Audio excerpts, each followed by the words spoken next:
So in this video, I'm going to show the derivation for one of Einstein's relativity equations, which proves time dilation. So here we go. So first, I'm going to show how we measure time with objects that are stationary. So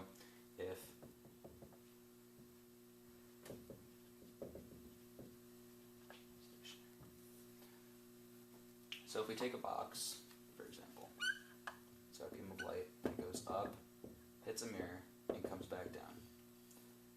We're going to say it's got a height of little h, and using velocity equals distance over time, we can solve for d, which equals v t.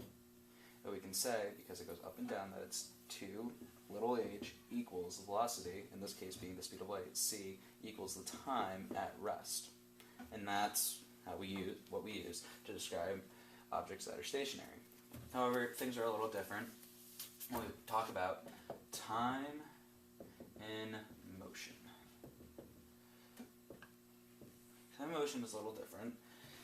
So if we take the same scenario with a beam of light that goes up, I'm going to actually save that for a little bit, and we give it a forward velocity v, has the same height, little h, it actually has something special about it because it's no longer static and it's got different frames of reference frames. So basically, it's going to go up at a diagonal path rather than an up and down path because the box is actually moving along, so it's going to take a diagonally up direction and it's going to hit the mirror, and then it's going to come back down at a diagonal path. And what we can say to solve for this distance that this light is traveling totally is that these are two different triangles, and now we can solve for this distance that it goes. So we know a squared plus b squared equals c squared from the Pythagorean theorem. A squared in this case is v, and velocity, so kind of starting from a couple steps before, we know distance equals velocity over distance equals velocity times time. We know v is v, and we know time is time in motion. So we can say that a in this case is v t m squared. But we have to remember that this is only part of the triangle. This is all v. So instead, we're going to divide this by 2. And then next we have the height, which it doesn't change. It's constant, so that's little h squared. And that equals c squared. That case, let's call that d. So that's equals d squared. Now, I'm just going to erase the drawing, make a little room for myself. So now we got d squared equals h squared plus the quantity v t m divided by 2 squared. So now we can solve for d, which equals the square root h squared plus v t m divided by 2 squared.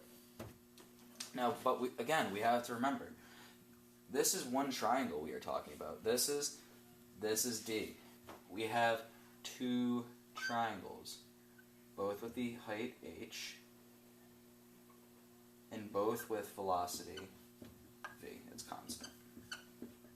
So we have to multiply this by 2. So we're just going to put a 2 in front of that. So now that that's done, we can simplify this a little. And we can do this by squaring it. So we get d squared equals 4 times all of this. H squared. Oh, sorry about that. So we square this, it cancels out the radical, and we get, distribute the 2, we get 4, and then we have times h squared plus vtm divided by 2 squared. Now that that's done, we're going to solve for d. In this case, d is the distance. But what we can take away is that d also equals the distance in this box that the light is going. And it's traveling at speed c. So distance, remember, distance equals velocity times time. So velocity in this case is c, speed of light, constant. Everyone knows that. Times the time, which is time in motion. So using this, we can sub in for d squared. So distance, so it's c squared times the time in motion squared equals 4 times h squared plus vtm divided by 2 squared. Now we can solve for h. Now in solving for h, if we recall back in stationary motion,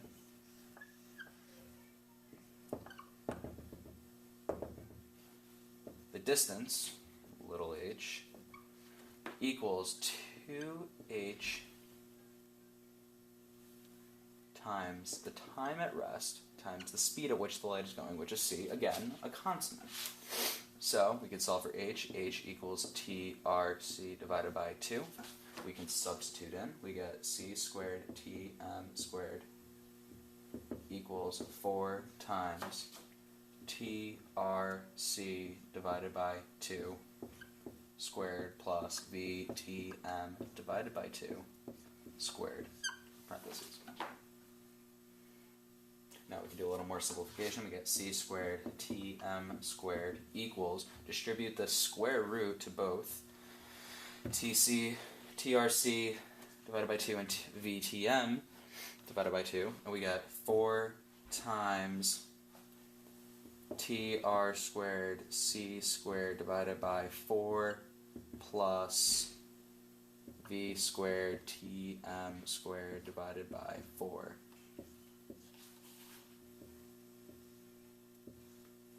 Okay, so I'm just going to erase this work. We'll get a good look at that.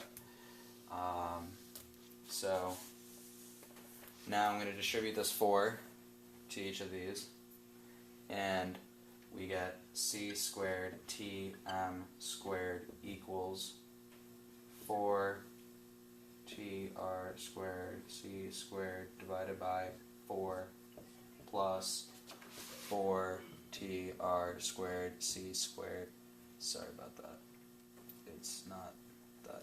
It's vtm divided by 2. Whew. Okay, these 4's cancel out.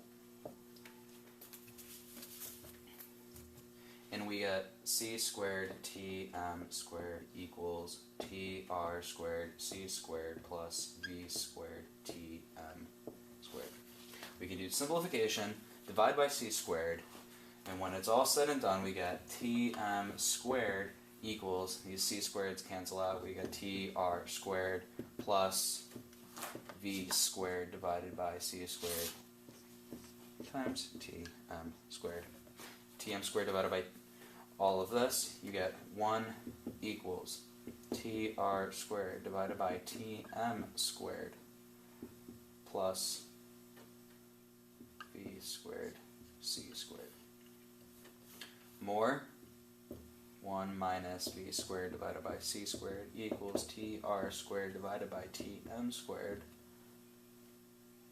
And we can go even further and solve for tm squared, time in motion, and we get time in motion squared equals, actually I'm just going to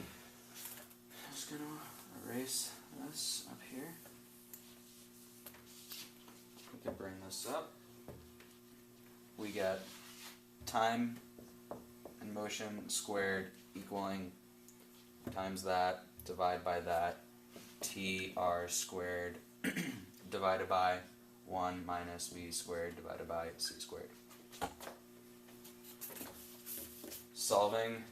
Simplifying, a little further, we get Tm equals the square root. The square roots cancel from the top, the numerator, we get Tr divided by bottom square root minus 1 V squared divided by C squared.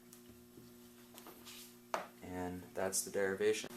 So now that I've derived the equation Tm equals Tr divided by the square root of 1 minus V squared divided by C squared, let's see its application. So if we make a scenario and we first calculate time at rest, if we recall from the last video, equals 2 little h divided by c.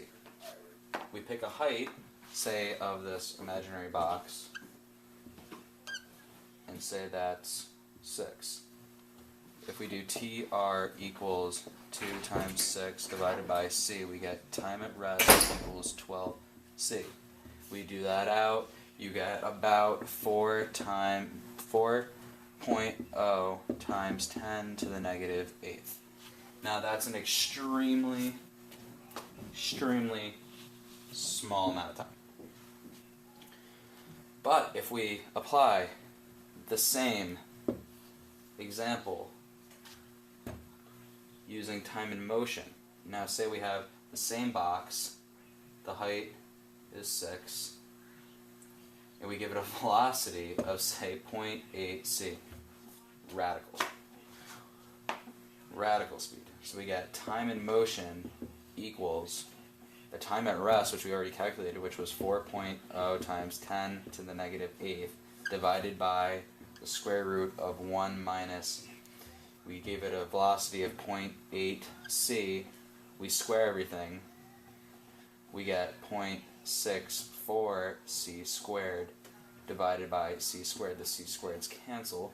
Now we get time in motion equals 4.0 times 10 to the negative 8th divided by the square root of 1 minus 0.64. If we do that on our calculator, we get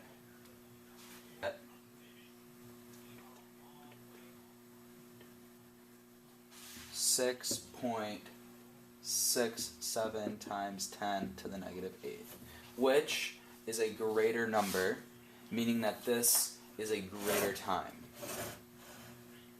So what we can conclude from this is that time at rest is less than time in motion. Now what this means for, say, this thing about this is, this is the G train, and you got a person inside, he would think that the light, the time it took the light to go back and forth was 4.0 times 10 to the negative 8th.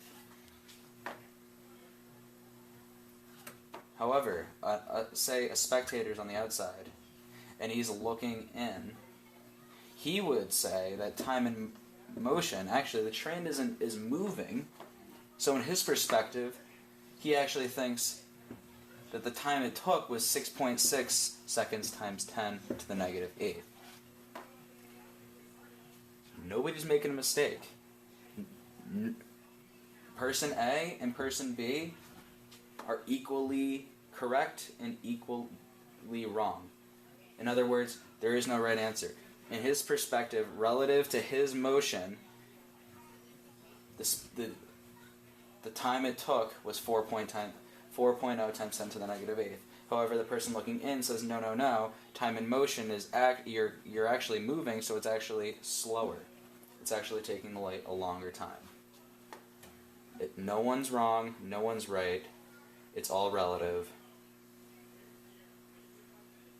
So yeah, Hope you enjoyed the video.